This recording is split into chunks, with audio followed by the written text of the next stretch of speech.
Você pode acompanhar este evangelho da sua Bíblia. Está em Marcos capítulo 1, versículos do 29 ao 39. O Senhor esteja convosco. Ele está no meio de nós. Proclamação do evangelho de nosso Senhor Jesus Cristo, escrito por São Marcos. Glória a vós, Senhor.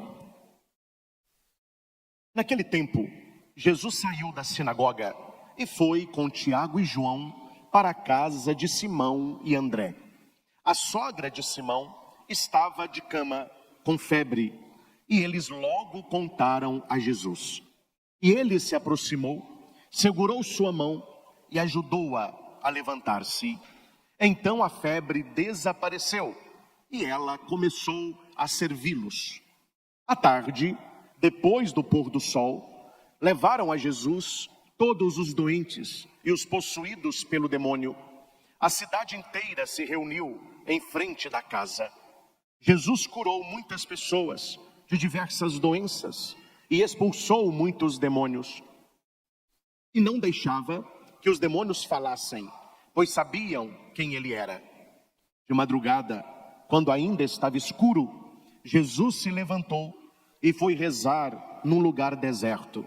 Simão e seus companheiros foram à procura de Jesus. Quando o encontraram, disseram todos: Todos estão te procurando. Jesus respondeu: vamos a outros lugares, às aldeias da redondeza. Devo pregar também ali, pois foi para isso que eu vim. E andava por toda a Galileia, pregando em suas sinagogas e expulsando os demônios. Palavra da salvação. Glória a vós, Senhor. Que o Santo Evangelho perdoe os nossos pecados e oriente a nossa vida. Meus caros irmãos e irmãs, aqui no nosso santuário, você que nos acompanha de casa e você que vai ouvir esta pregação depois que ela foi realizada. Você que faz conosco todos os domingos esse momento de estudo bíblico, que também é um estudo, né? O Evangelho está em Marcos 1, do 29 ao 39. Este é o texto que nós vamos aprofundar. Fazendo ressonância ao Evangelho e já apontando a uma solução de problema, nós temos a primeira leitura, também anote, Jó, capítulo 7, versículo de 1 a 4 e 6 a 7. Pode ler de 1 a 7.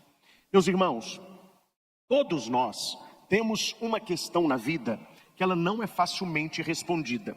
A questão é a respeito do sofrimento, a respeito do mal. Por que as pessoas sofrem? Por que que nós ficamos doentes? Por que que existe no mundo o mal? O mal que é consequência do mal. Mal minúsculo com mal maiúsculo. Questão do tentador, o demônio. Nós temos na primeira leitura, e é aqui que nós vamos partir a nossa reflexão, uma vida de uma pessoa infeliz. Uma pessoa que se perdeu, uma pessoa que não tem sentido, uma pessoa que não sabe o porquê que ela levanta da cama toda manhã. E a pergunta aqui é para todos que aqui estão, você que está comigo: o que te faz levantar da cama toda manhã? Ou seja, quando você acorda, qual o sentido da sua existência? Por que você faz aquilo que você faz?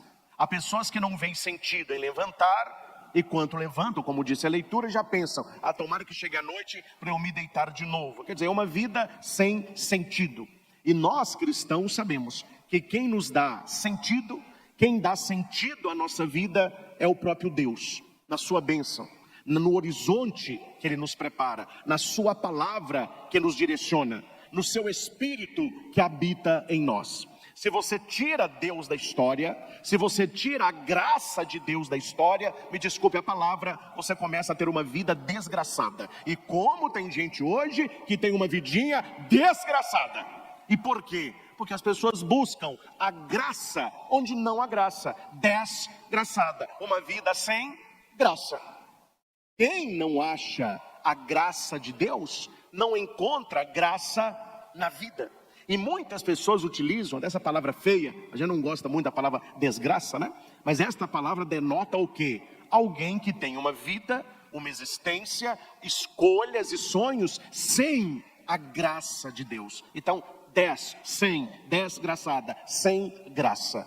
Aí as pessoas vivem sem Deus. As pessoas não rezam, as pessoas não buscam o temor a Deus, as pessoas não buscam uma vida de conversão.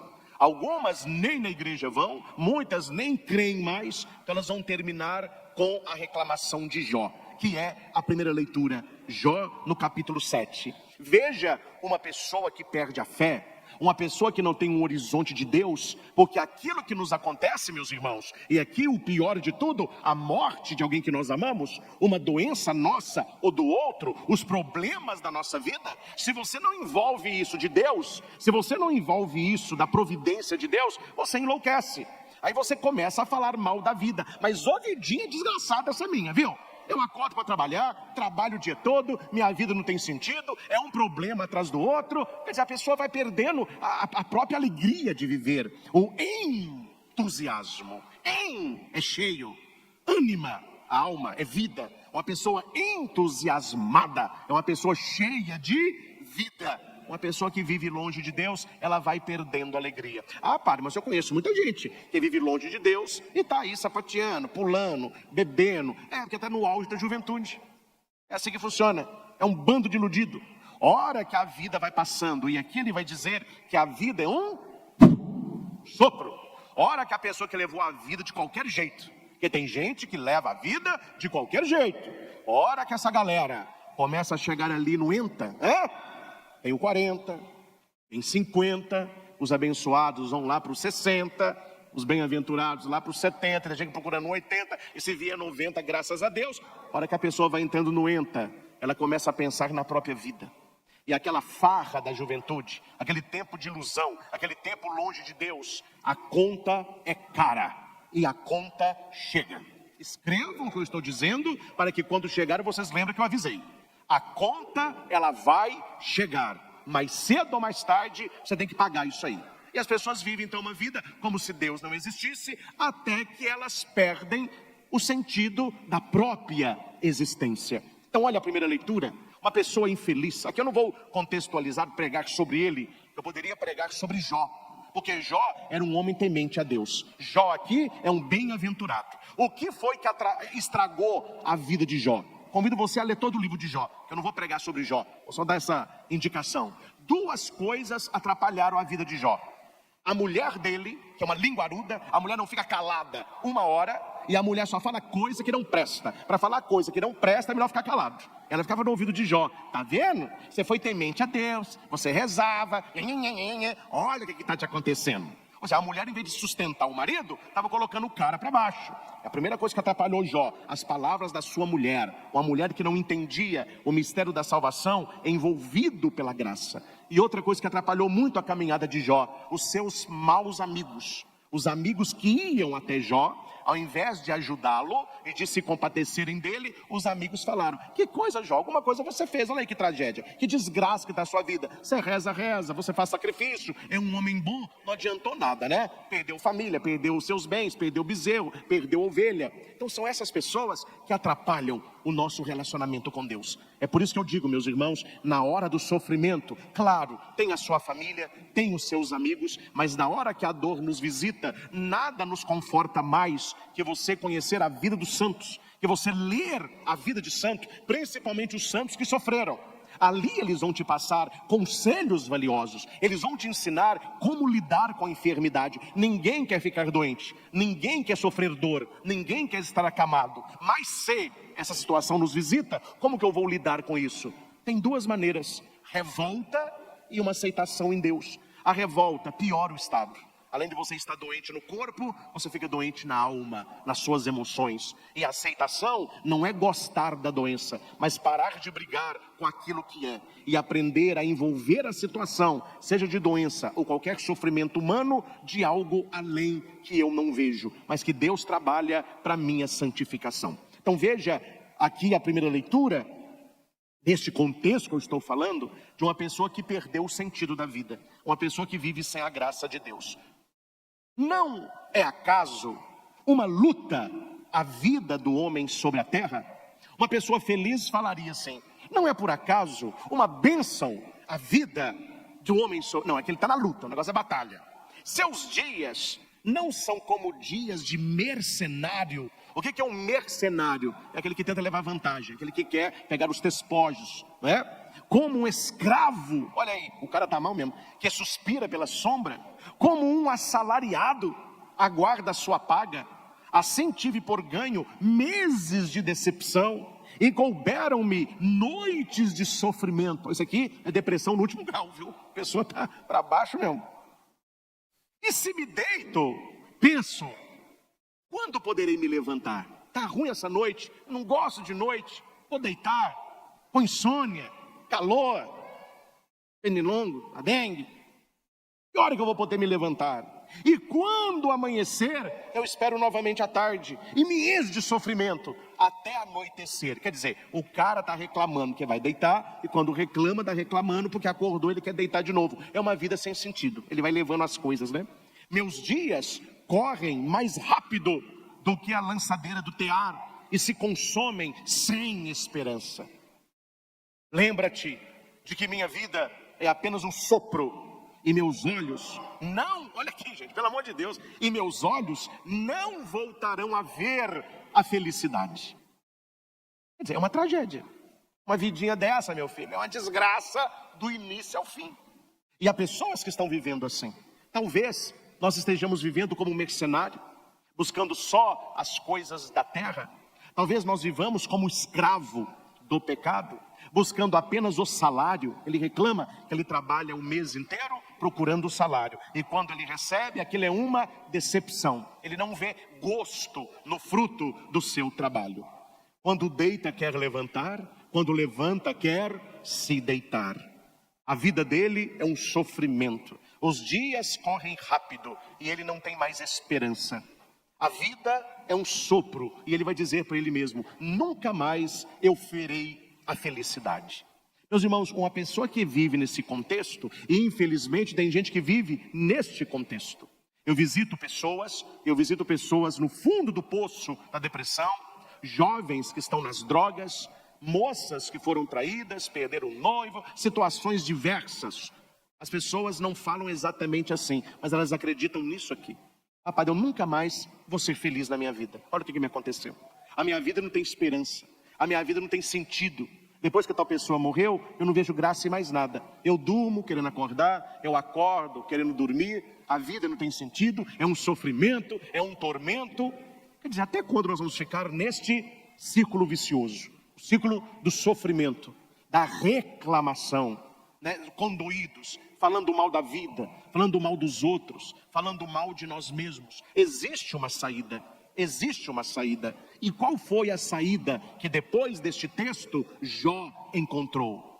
A saída foi se lançar nas mãos de Deus, fazer uma experiência do amor de Deus que cuidava de Jó. E porque Jó não desistiu, e porque Jó não perdeu a fé, e porque Jó perseverou, Deus lhe deu tantas vezes mais do que ele tinha perdido.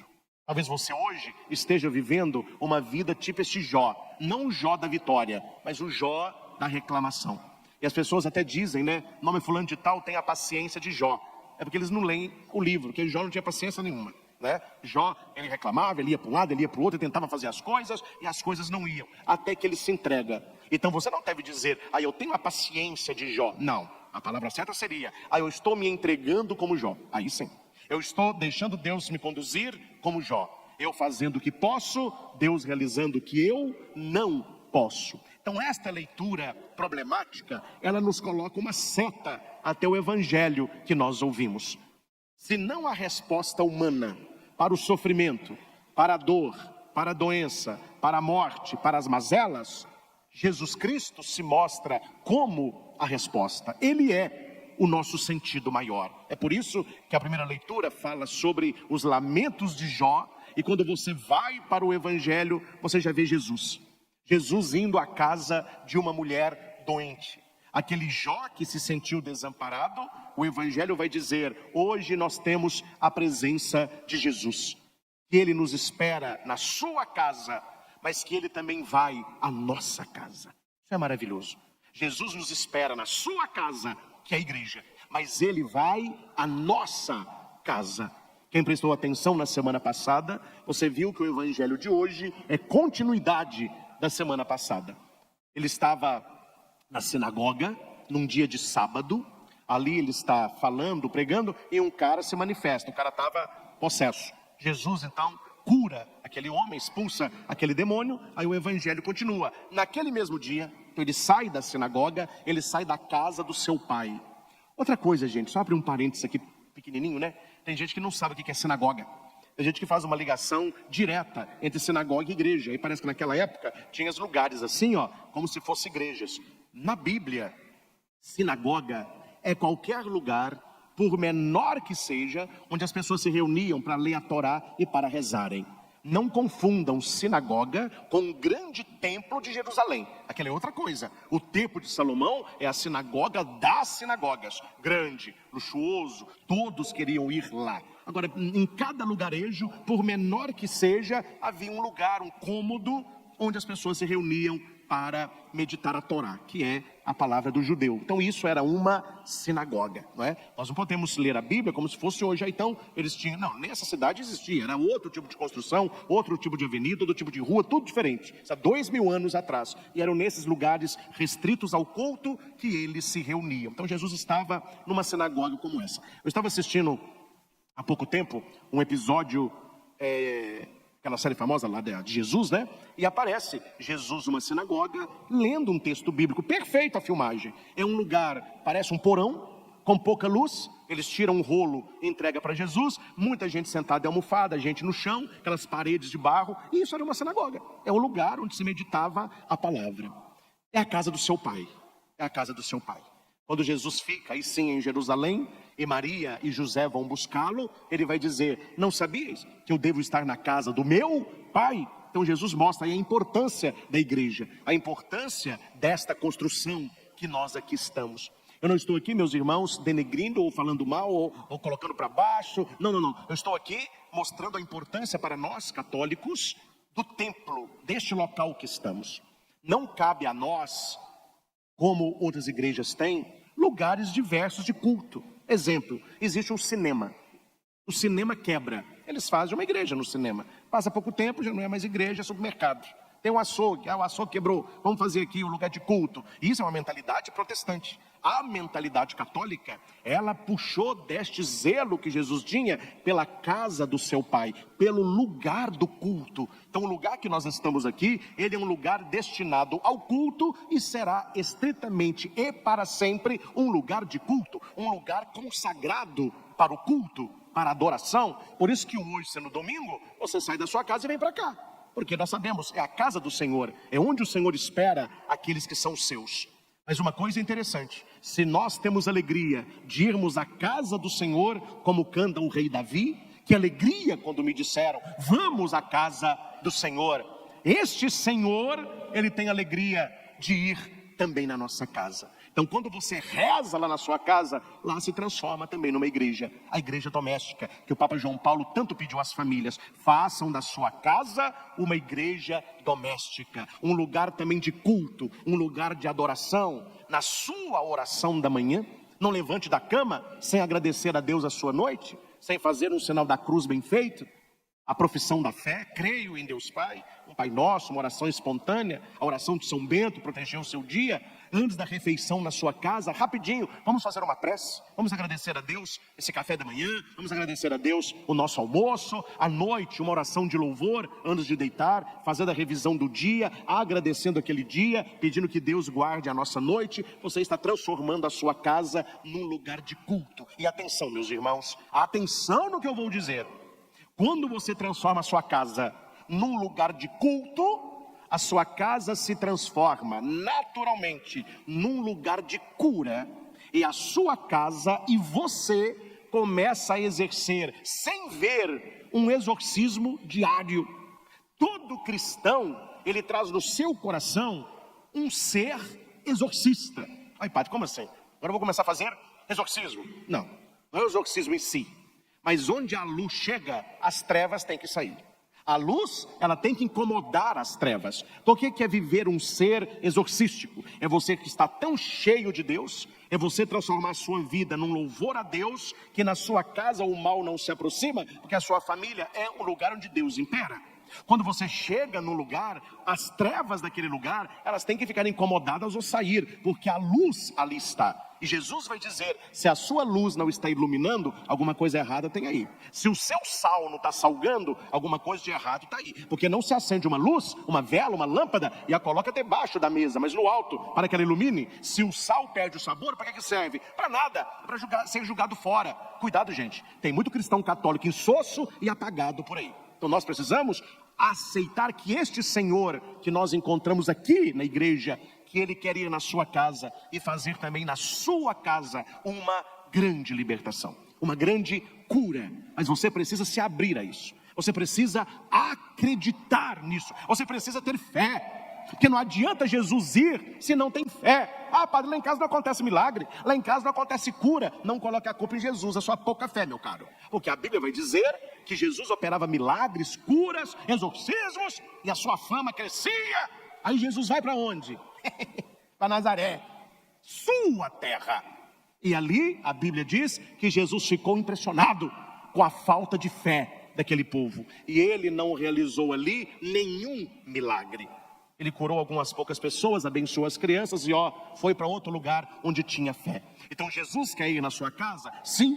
Ele quer curar a sua família? Sim. Ele quer libertá-los do mal? Sim. Mas é preciso fé. E nós vemos na atitude de Tiago e João, lá na casa de Simão, essa certeza de que eu não sei o que fazer.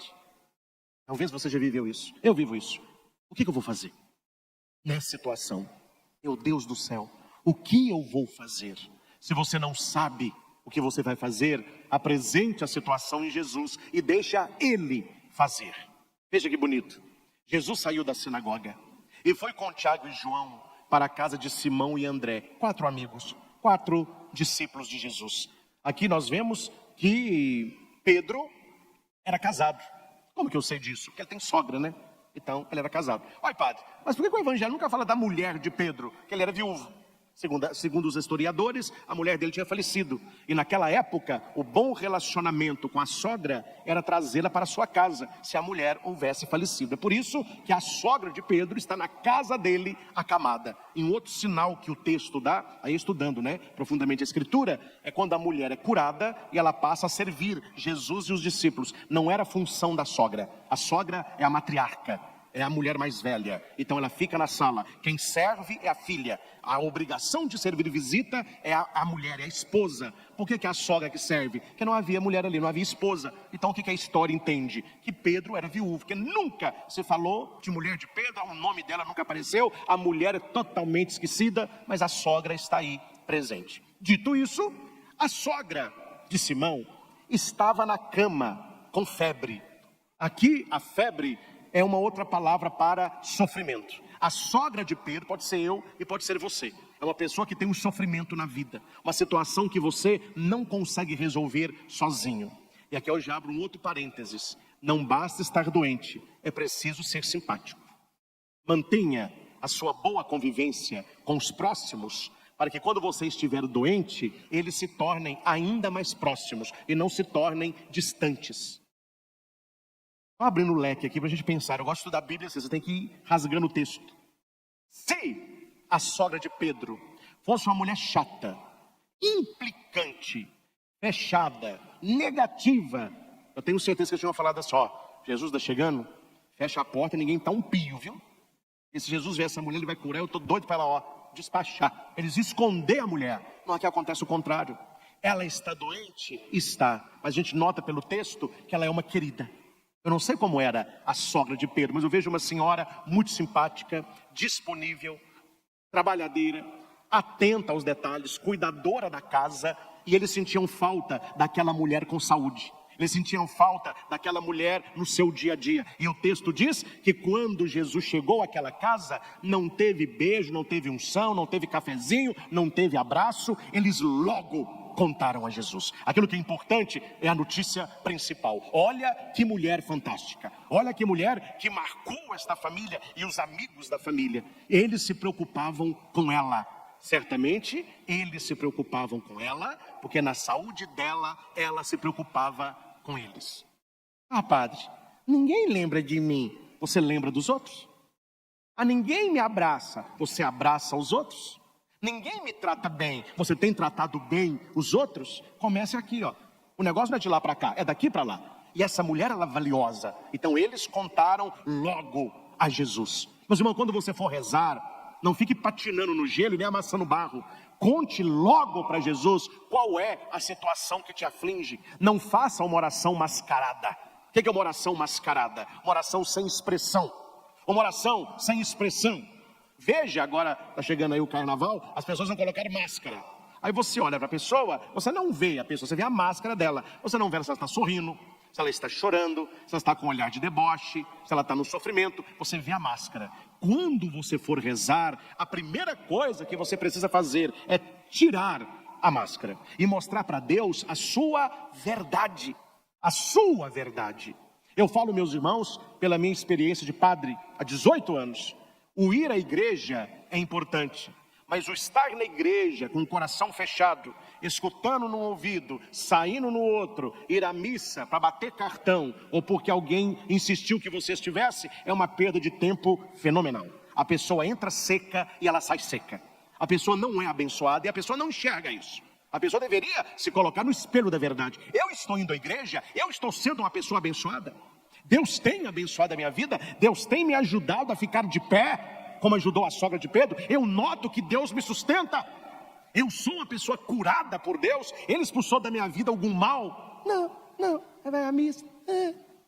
Entra de um jeito, sai do mesmo jeito. Que perda de tempo, meu povo, que perda de tempo. Então é necessário abrir para Deus as portas do nosso coração, como foram abertas as portas da casa de Simão e de André. Ele não entrou pela janela, não desceu igual Noé na chaminé, ele foi acolhido.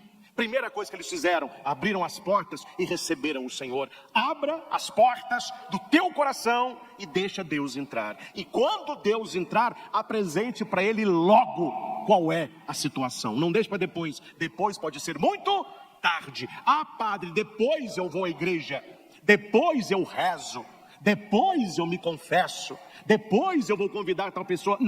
Não existe depois nas coisas espirituais. É urgente. A salvação da nossa alma é algo que não pode ficar para amanhã. Então faça como Tiago, João, Simão e André. Apresente logo a Jesus a sua situação, a verdade da sua vida. E aqui nós temos uma sequência de atitudes. Jesus se aproximou, Jesus segurou a sua mão, Jesus a ajudou, Jesus a coloca de pé. Olha, uma ação atrás da outra. Gente, aprende uma coisa.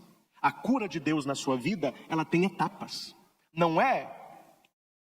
Deus não é, me desculpe a expressão, Jesus não é a fada madrinha da Disney. Não é. As pessoas acham que Jesus tem na mão uma vara de condão. Aí você fala, Jesus, me faz isso. Plim, um segundo. Nós estamos na geração miojo. Felicidade em 3 minutos. Eu quero tudo em 3, meu filho. Jesus não faz miojo. Ele capricha na macarronada. E para fazer uma macarronada caprichada, se começa pela massa. Depois vai para o molho. Depois os ingredientes. Um bom italiano, para fazer um almoço de massa, ele começa às 7 horas da manhã para servir ao meio-dia. São processos. Eu não sei se você já alcançou a sua cura total. Mas entre no processo. Jesus ele vai realizando as coisas na hora de Deus. Aqui ele se aproxima. Primeira coisa que ele tem que fazer na sua vida, se aproximar. É o início. Aproximar de você e você se aproximar dele. Primeira coisa. Segunda coisa, pesa ele para segurar as suas mãos. Entrega a sua mão a ele. Se as águas do mar da vida quiserem te afogar, segura nas mãos de Deus.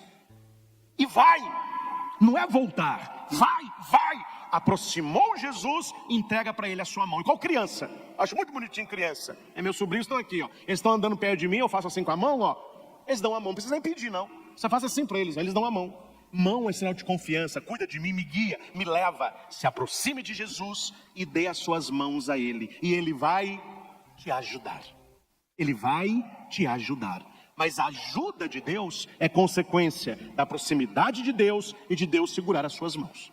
Se Ele está perto de você, se Ele segurar as suas mãos, Ele vai te ajudar. Você está entendendo o verbo? Ele vai me ajudar. Repita, ele vai Me ajudar. de novo, ele vai. Me ajudar. O que significa ajuda? O que significa ajuda? É um auxílio naquilo que você não consegue fazer sozinho. Ele não vai te substituir, ele vai te ajudar. Você está empurrando? Não estou conta sozinho. Jesus chega, vamos junto. Está andando. Jesus, você chegou? Então empurra para mim. Não. Eu não vim empurrar para você. Eu vou empurrar com você. Guarde isso. Jesus, quando entra na nossa vida, não é para viver a sua vida, é para viver com você a sua vida, abrindo-se a vida dele. E terceiro, ele a levanta. Ele entra na nossa vida, meus irmãos, não é para nos derrubar. Padre, Deus entrar na minha vida, eu levei uma rasteira que eu vou te contar. Quem deu a rasteira? Ou foi o diabo, ou foi o seu egoísmo, né? Porque Deus não nos coloca para baixo, ele nos levanta. Então olha a sequência, ele se aproxima, pega na mão, ajuda e levanta. Aí, meus irmãos, o que acontece com alguns por aí? Literalmente, dão uma banana para Jesus e vão viver a vida deles. O milagre, ele não termina quando a mulher levanta. O milagre continua na vida dela. Porque o texto diz que quando ela foi curada, ela começou a servir a Jesus. Ou não entendeu? Você pode rezar, meu filho, novena, dezena, menzena, anuena, para conseguir uma graça.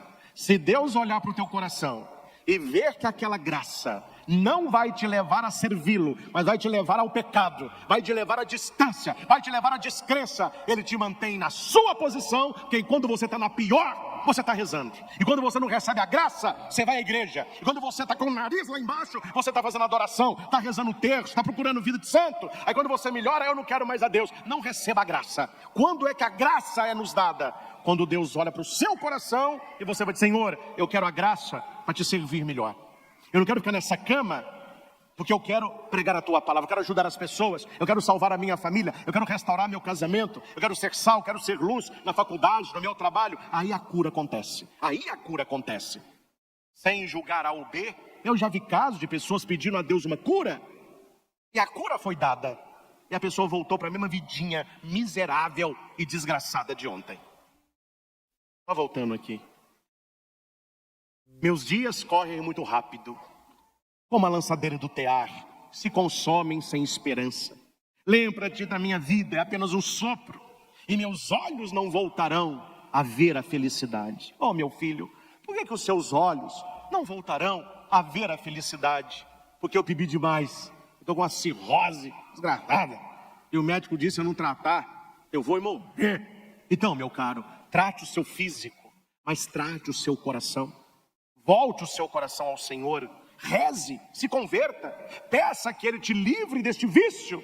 Aí a pessoa começa a experiência, ela se aproxima, Jesus pega nas mãos da pessoa, Jesus a ajuda, ela fica um tempo longo sem beber, ela fica de pé, começa a ganhar peso, começa a trabalhar, aí vai no médico, o médico fala: meu filho, você está um coco, mas melhorou demais. Aí ele reúne os amigos para beber. Não tem nem que explicar nada. Vai e volta. É o cristão ioiô. Ele não permanece. Ele vai e volta. A pergunta é: para que serviu a cura dele? Para piorá-lo ainda mais. Então a cura de Deus na nossa vida, ela acontece de maneira plena quando você tem no coração: eu quero servir a Deus, eu quero trabalhar para Deus, eu quero ser de Deus. Então a sequência, ela pode ser inversa. Aí não sou eu que estou falando isso, Raniero Cantalamessa. Ele vai dizer: quando você quer servir a Deus, Ele te põe de pé, Ele te ajuda, Ele segura as suas mãos e Ele fica perto. A sequência inversa. A sequência certa: Ele se aproxima, Ele pega as suas mãos, Ele te ajuda, Ele te põe de pé para você servi-lo. Mas se você quer alcançar a graça, comece a servi-lo, que Ele vai te colocar de pé, segurando as suas mãos, te ajudando e permanecendo ao lado. Texto maravilhoso, essa composição aqui de Marcos. Então, como já disse, a sogra começa a servi-los, porque Pedro não tinha aí a sua esposa mais. A pergunta aqui é mais uma, meus irmãos. Tem um filme muito bonito para você assistir, viu? Chama Abdu e a Rainha. Maravilhoso. Pode assistir. Abdu e a Rainha. É um filme real. Fatos reais. A rainha precisava de um servo. E ela recebe lá um hinduísta, parece, para levar para ela uma medalha. E ela acha o moço muito bonito. E o rapaz é muito educado. E ninguém nunca olhou nos olhos da rainha. E ele olha nos olhos. Ele fala, não olhe no olho dela. Você entrega a medalha e vai embora. Aí, na hora que ele está saindo de fasta, ele olha para o olho dela. Ela vai e olha para o olho dele. Aí, ali começa o filme. E ela escolhe ele para ser o secretário dela. E ali nasce uma amizade muito bonita. O filme é muito bem feito, não é? Abdu e a Rainha. Chega no momento do filme, que eu não vou contar o filme, é claro, que a rainha está muito sofrida, chorosa. E ela fala com ele, Abdu, eu não tenho sossego. Eu sou rodeada de gente o tempo todo. Eu tenho que viver a minha realeza. E isso vai acabar comigo, eu vou morrer. Esse pessoal vai me matar. Aí, Abdu diz para ela, não há um lugar onde Vossa Majestade possa descansar. Ela fala, eu tenho uma ilha. Então ele fala, então vamos para lá. Aí ela fala com a corte, todo mundo quer. Ela fala, não, ninguém vai comigo, só vai eu e ele. Aí o barquinho leva ela numa ilha pequenininha, ela desce, o seu servo desce e o barquinho vai embora. Ficam só os dois, ela é uma senhora, né? E ela toda de preto, ela começa a chorar. Atenção, ao sofrimento da rainha. A rainha diz para ele assim, se as pessoas soubessem o peso que tem uma coroa, ninguém gostaria de usá-la. Aí você ilustra aí que coroa que é essa na sua vida, né? As pessoas acham que é muito, mas vai ver o peso. Se alguém soubesse o peso dessa coroa, ninguém queria usá-la. Ela continua, meu marido morreu e me deixou nessa posição delicada.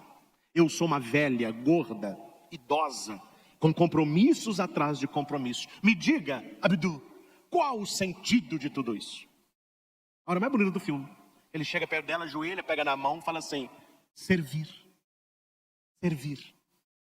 Se eu sou um servo e sirvo a senhora como rainha pode servir toda uma nação.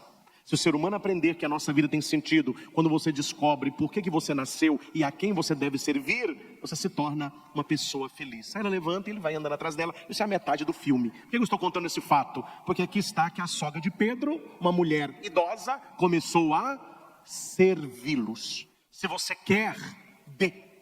Se você deseja, ofereça. Começa de dentro de você. Comece servindo, ajudando lá na sua família, na sua casa, reclamando menos, sendo uma pessoa mais simpática, uma pessoa mais querida, uma pessoa que não critica os outros, que não atrapalha a convivência, mas uma pessoa querida como era essa senhora aqui, que eles logo quiseram que Jesus fizesse algo por ela. E Jesus fez por ela e ele é capaz de fazer também por você. O texto aqui continua com uma pegadinha, e que quando lê a gente nem vê. Jesus já era conhecido e a fama se espalhou, que ele expulsou um demônio na sinagoga. O pessoal gosta de falar, né? Todo mundo da cidade já sabia que Jesus expulsou um demônio. Aí o texto diz, aí nós temos a segunda parte, são 3 partes, que à tarde, depois do pôr do sol, levaram a Jesus todos os doentes e possuídos pelo demônio. Olha a diferença. Jesus cura a sogra de Pedro logo, mas a multidão esperou só depois que o sol foi embora. Por quê? Porque no sábado não se podia realizar curas. Era uma das leis do judeu. Sábado, o Shabat, é um dia de repouso, um dia de oração, um dia de adoração. Não é dia de trabalhar, não é dia de varrer casa, não é dia de fazer roupa, não é dia de colher trigo, não é dia nem de cura. Então não podia realizar. Lá no templo, Jesus realiza a primeira cura, que é a expulsão de um demônio. Na casa de Simão, ele realiza um outro tipo de cura, é a cura física. Atenção, cura do mal, exorcismo, é uma cura espiritual. Cura da sogra de Pedro é uma cura corporal. Ou seja, Jesus veio nos libertar em quais dimensões? Na dimensão humana e na dimensão espiritual. Ele olha para você e vai dizer, o que precisa ser curado em você é o seu corpo. Você está doente, o seu coração está curado. Ele olha para outras pessoas, não, o problema não é o seu corpo, o problema é o seu coração. Você precisa ser liberto de um mal. Lembra aquele homem acamado que os amigos descem pelo telhado? Eles buscaram uma cura física. Jesus tinha para ele uma cura espiritual. Eles desceram o cara e eles esperavam que Jesus falasse o quê? Levanta. Não. Jesus se aproxima do cara e vai dizer para ele, teus pecados estão perdoados. Qual que era o mal na vida daquele homem? Os pecados que ele carregava. Aí depois as pessoas criticaram Jesus, falaram, olha, para que você saiba que eu perdoo o pecado, levanta e anda. Mas a cura física foi consequência da cura espiritual. Então, estas pessoas elas são levadas até Jesus depois do pôr do sol, que é depois que o sol vai embora, não é sábado mais. Para o judeu, o dia começa às 18 horas. Para nós, o dia começa à meia-noite. Interessante. Até o português fica estranho, né? O dia começa à meia-noite. Para o judeu não. Hora que aquele dia termina, hora que o sol vai embora, acabou o dia. Então já começou o outro dia. Então para eles, depois de 18 horas, já era o outro dia. Então o judeu, ele espera acabar o Shabat. Quando o sol se pôs, agora sim, agora Jesus pode curar em público. Não é mais sábado, já é o primeiro dia. Então eles levam. Olha gente, olha aqui. O que Marcos está passando para a gente? Que o dia da cura de Deus não é mais o Shabat judaico, mas é o dia do Senhor, que é o domingo. Por isso que eles levam os doentes depois do pôr do sol, porque já era o primeiro dia da semana. Seria neste dia que Jesus ressuscitaria. Gente, tem hora na vida da gente que para a graça de Deus acontecer, você tem que esperar acabar o dia. Não acabou o dia ainda. Então tem esperança para você. Mas que dia que é esse? A sua vida. Um dia o sol vai se pôr na minha e na sua vida. Por enquanto não. Por enquanto não. E enquanto o sol não se pôs, há esperança. Padre, e depois que o sol se pôs? E depois que o sol se pôr? Aí quem vai nos acolher é Jesus. Aí é com ele. Durante o dia, os doentes e possuídos pelo demônio estão nas casas. Quando o sol se pôs, levaram para Jesus. Jesus curou, libertou os doentes. A cidade inteira se reuniu em frente daquela casa. Por que aqui está insistindo tanto na casa? Você prestou atenção? Jesus saiu da sinagoga e foi para a casa de Simão. A cidade inteira se reuniu na frente da casa. Jesus quer estar na sua casa. Por que tanto essa casa? Porque a casa de Deus seria a igreja, para que a sua igreja fosse a sua casa. Então nós devemos trazer a nossa família para a igreja e levar a igreja para a nossa família.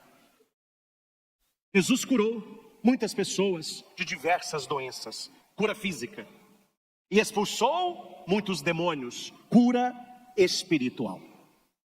E não deixava que os demônios falassem, pois sabiam quem ele era. Olha que isso aqui. Jesus, quando ia fazer um exorcismo, o demônio é real e há pessoas possessas, e a igreja vem com o rito de exorcismo. Mas eu não ouço falar disso não. Secretíssimo, quieto, em silêncio, não há divulgação para não expor nem a pessoa, nem a família e nem o padre local. São situações dificílimas, tudo sob sigilo. Mas não pense, né? Porque você não sabe que não está acontecendo. É o que eu digo. Você não sabe o que está acontecendo. Então continua a batalha contra o mal. Então é real. Então Jesus, ele cura o físico e ele faz exorcismo. E a primeira coisa que Jesus faz ao chegar num lugar onde tem alguém possessa pelo demônio é fazer com que o demônio não fale. Fique calado. Quando a igreja ministra em Roma o curso de exorcismo, a primeira coisa que o exorcista aprende, um padre exorcista, é não conversar com o diabo. Porque o diabo vai querer conversar com o padre. Porque o diabo sabe das coisas. Ele levou Eva, foi na lábia. Então se você conversa com ele, ele não é poderoso como Deus, mas ele é mais poderoso que você. Então não converse com alguém que é mais poderoso que você. Você está ali em nome de Cristo. Então você começa com o rito do exorcismo. Geralmente são 2 sacerdotes, um cuida da pessoa, o outro vai lendo o rito do exorcismo. E deixa o diabo falar o que ele quiser falar. Não dialogue com o bicho. Essa é a primeira norma da igreja. Não converse com o demônio. Faça um rito de exorcismo. Aí o padre que está lá com o doente, ele vai segurando o doente, vai passando óleo, água benta. Terminou o exorcismo, a pessoa continua a se manifestar. O padre que está ali vai dizer para o padre auxiliar, de novo. Ele vai ler o rito de novo. Precisou? De novo. Ele vai ler no rito, até que aquela pessoa ela alcança a sua libertação. Então Jesus não é alguém que fica conversando com o diabo. Gente, Jesus que é Jesus não conversava com o diabo, e tem gente que está conversando com o diabo todo dia. Pela tela do celular, pela internet, série de canal de streaming, revista. Aí você está deixando o mal entrar na tua vida. Nós temos aqui tirá-lo, não é deixá-lo entrar. E por que Jesus mandava que os diabos se calassem? O texto diz, porque eles o conheciam. Como assim, padre? Como assim, meu filho? Quem é o diabo? Quem são os demônios? São anjos decaídos. Eles eram anjos, mas decaíram no orgulho. Quando eles eram anjos, estavam na glória de Deus, quem estava ao lado de Deus e que era o próprio Deus? Jesus. Então eles conheciam Jesus do reino dos céus. Ele conheceu um Jesus ao lado do Pai Todo-Poderoso. Agora que Jesus se encarna, os diabos olham e dizem: é ele. Aquele que estava lá no alto está agora andando entre os homens. Eu sei quem tu és. Tu és o Filho de Deus. Você veio nos destruir. Cala-te! Por que Jesus pede para os diabos se calarem? Se nós pessoas acreditariam em Jesus pela boca de Satã. Aí é demais, né? Aí o Satã já quer pregar também, proclamar. Não. As pessoas têm que me conhecerem pela minha palavra, pela minha vida, pelos meus milagres, e não pela boca suja de um demônio. Então a primeira coisa que Jesus fala: não diga. Por isso que o texto diz: Jesus não deixava que os demônios falassem, porque sabiam quem ele era. E por último, meus irmãos, nós entramos na última parte do texto, que é a mais tranquila. Jesus, ele mostra por que tudo isso acontece. Atenção. Por que Jesus, ele entra na casa de uma mulher idosa e ele a cura? Jesus vê uma pessoa possessa e ele a liberta. Por que Jesus faz isso? Jesus prega. Quando ele pregava as coisas de Deus, as pessoas ficavam assim, ó, horas a fio escutando. Por quê? O segredo foi contado. Nada está escondido. O segredo está aí. Jesus era um homem de oração. Quanto mais você rezar, quanto mais você orar, quanto mais você buscar a Deus, mais Deus vai agir na sua vida. E você vai abrir os seus olhos para a realidade espiritual. E não apenas a realidade de Jó, uma vida desgraçada, só de trabalho, só de salário, de dormir. Não. Uma vida sobrenatural. De madrugada, ainda escuro, Jesus se levantou e foi rezar no lugar deserto. Para que Jesus rezava? Para estar com o Pai, para buscar força, para que a sua vontade seja a vontade do Pai e a vontade do Pai fosse a sua. Só que Simão e os outros acordam. Mas cadê Jesus? Cadê Jesus? E eles foram à procura de Jesus. De vez em quando acontece na nossa vida isso, né? A gente comete um pecado, um deslize, fica assim: mas cadê Jesus? Cadê Jesus? Meu Deus, deixa eu buscá-lo, porque ele se afastou de mim. Ele não pode ficar longe de mim, não. Procure o Senhor. Busque o Senhor. Imite Simão e seus companheiros. Procure Jesus. Aquele que procura, acha. Procure o Senhor. Ele vai se deixar encontrar por você. Jesus estava rezando e eles vão dizer: Senhor, todos estão te procurando. Por quê? Porque Jesus dá sentido à vida. Aquele Jó da primeira leitura, ele procurava o quê? O sentido da vida. Tiago, João, Simão, André, eles procuravam o quê? O sentido da vida. Aquela senhora doente na cama, ela procurava o quê? O sentido na vida. Todos estão procurando a Jesus. Por quê? Porque só Jesus dá sentido à nossa vida. Uma vida sem Jesus é uma vida sem sentido. Só Jesus dá sentido à nossa vida. Amém? E o finalzinho do evangelho vai dizer, Jesus diz: não, vamos andar aqui pela Galileia. Eu expliquei isso domingo retrasado. Não vamos lá para a Judeia, não, vamos ficar na Galileia, que é o reino do norte. Vamos andar aqui nas cidades da Galileia. E Jesus andava fazendo 3 coisas. E com isso eu finalizo, atenção. Se alguém te perguntar assim: quais são as 3 coisas que Jesus fazia, anunciando que o reino de Deus chegou? Jesus pregava, Jesus curava e Jesus expulsava demônios. A vida de Jesus está nesse tripé.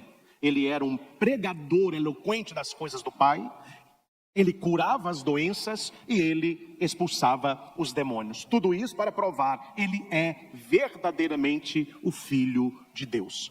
Meus irmãos, eu tenho certeza que todos nós precisamos buscar o Senhor Jesus. Abrir a porta do nosso coração e dizer: Senhor, fica comigo, fica perto de mim. Segura, Senhor, nas minhas mãos. Não é isso que Pedro vai pedir? Quando Pedro está afundando, ele vai falar: Senhor, salva-me. E a Bíblia diz, Jesus segurou forte nas mãos de Pedro e disse: por que duvidaste, homem fraco na fé? Não queira afundar sozinho, é só estender a mão, ele vai segurar a sua mão. Mas a iniciativa não é dele, é sua.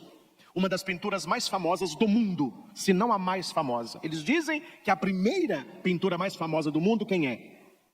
Uma mulher com um olhar assim sinistro. A Mona Lisa. É a primeira pintura do mundo. Qual é a segunda?